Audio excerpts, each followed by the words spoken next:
Tai tęskim toliau išpakavimą žaisliukų. Tad čia mano visas šitas padėklas.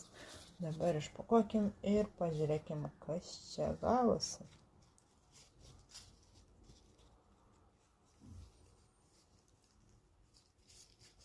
Įdomiausia tai, kad šitos formos yra iš karto jos tokios su... Štai va, koks gražuolis. Ir va, matot, šitas formas suteikia tokį blizgesį. To irgi nežinojau. Tai vat, kai išpakavau drugelį ir sužinojau, štai toks varpas. Labai gražus ir gali puošti eglutę. Pažiūrėkim namą.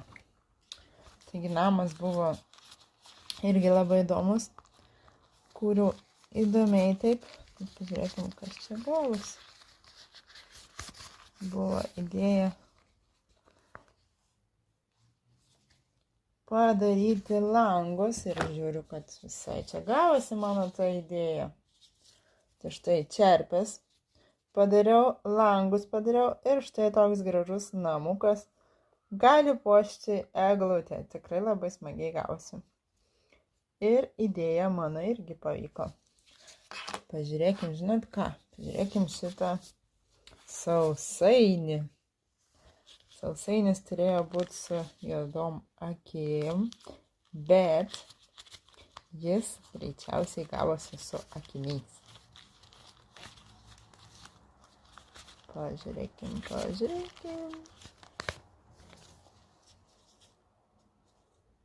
Štai.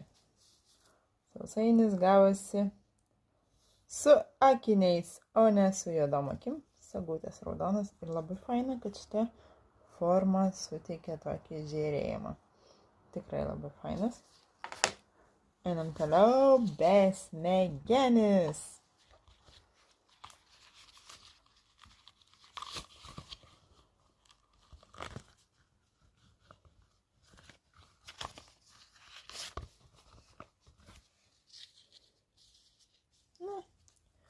Besmegenis irgi toks šalikas ir ne akys, o akiniai. Toks irgi įdomesnis. Ir jos tokios plonos šitos formos. Tada pažiūrėkim pirštinę. Štai šitą.